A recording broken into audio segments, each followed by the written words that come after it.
मिथुन राशि के जातक जब गुरु 14 मई 2025 से 18 अक्टूबर 2025 तक मिथुन राशि यानी प्रथम भाव में यानी लग्न में गोचर करेंगे, तब मिथुन राशि वालों को क्या क्या फल मिलने वाला है समझते हैं।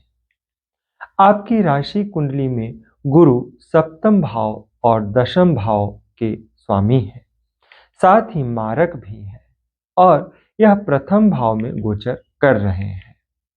अतः कुछ मामलों में परेशानियां रहेंगी, तो कुछ मामलों में बहुत अधिक लाभ भी मिलने वाला है। तो वीडियो को अंत तक जरूर देखें, तभी सारी बातें समझ आएंगी।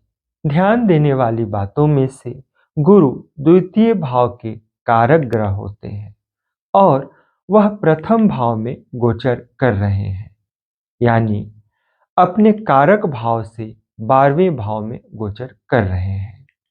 पराशर मुनि के अनुसार गुरु जिस भाव में रहते हैं उस भाव की कुछ न कुछ क्षति जरूर पहुंचाते हैं, लेकिन उनकी दृष्टि जहां रहती है उस भाव पर कृपा बरसाते रहते हैं।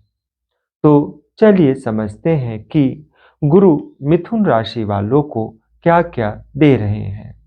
तो सबसे पहले तो आपके स्वभाव में एक विशेष मधुरता आएगी।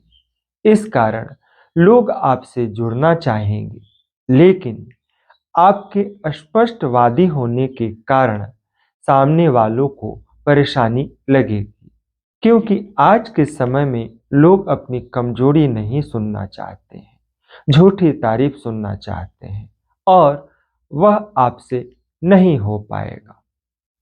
चूंकि बृहस्पति मारक है और वह लग्न में गोचर कर रहे हैं, अतः शरीर को कुछ न कुछ कष्ट जरूर मिलेगा, चाहे वह मानसिक हो या शारीरिक।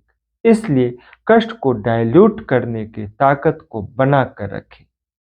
आपके अंदर आत्मविश्वास और आत्मबल काफी बढ़ी हुई रहेगी, इसलिए कोई भी समस्या आपके लिए बहुत ही छोटी होगी। निर्णय लेने की शक्ति स्पष्ट होगी, साथ ही समर्पण का भाव भी हृदय में रहेगा।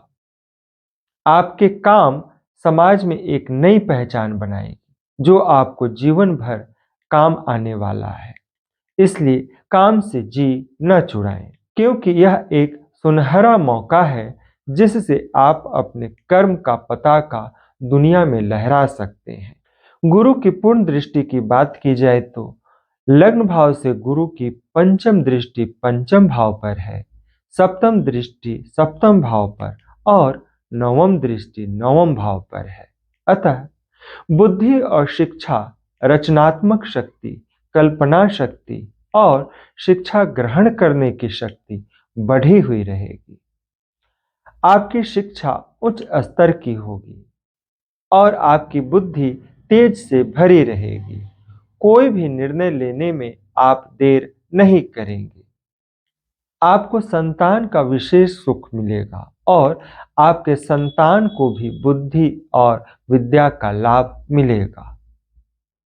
मनोरंजन और कला, संगीत, नाटक, प्रेम प्रसंग और रचनात्मक कार्य से जुड़े क्षेत्र में कामयाबी मिलेगी। प्रेम प्रसंग को देखा जाए तो आप अपने प्रेमी से स्पष्टता की उम्मीद रखते हैं। आपका प्रेम संबंध परिणय में यानी विवाह में बदलने की संभावना बढ़ी हुई है। इस अवधि में आपको पूर्व जन्म के किए गए पुण्य का भी फल मिलेगा। शेयर बाजार में निवेश, लॉटरी आदि में सफलता की संभावना बढ़ी हुई है, लेकिन इस बात को भी ध्यान दें कि गुरु धन भाव का कारक ग्रह है और अपने भाव से 12वें भाव में गोचर कर रहे हैं। अतः नासमझी के साथ शेयर में पैसा लगाएंगे तो आपका पैसा फंस सकता है और डूब भी सकता है। इसलिए यदि शेयर मार्केट में अनुभव है तो पैसा लगाएं, अन्यथा नहीं।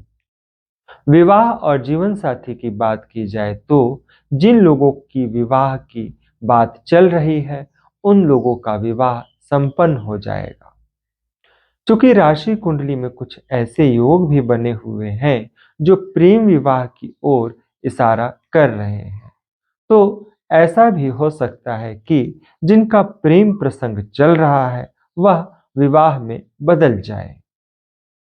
जो लोग विवाहित हैं वे लोग अपने दाम्पत्य का विशेष ख्याल रखेंगे, लेकिन एक दूसरे के दबाव में भी रहेंगे।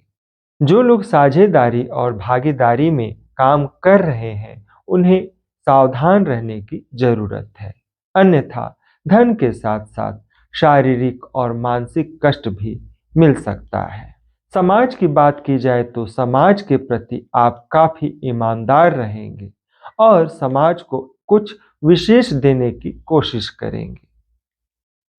प्रतिद्वंदियों से सावधान रहने की जरूरत है, इस बात का विशेष ख्याल रखें। लग्न भाव में गुरु के गोचर से इस अवधि में भाग्य और सौभाग्य में कर्मों से वृद्धि होगी, इसलिए आप अपने कर्म से जी न चुराएं और कुछ धार्मिक काम भी जरूर किया करें, जो आपके भविष्य के लिए वरदान साबित होगी।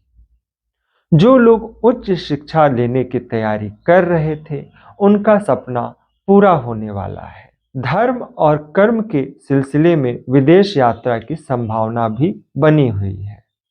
कुल मिलाकर आपका गोल्डन टाइम चल रहा है, इसलिए इस समय का भरपूर उपयोग करें। मिलते हैं अगले वीडियो में, तब तक आप अपना ख्याल रखें।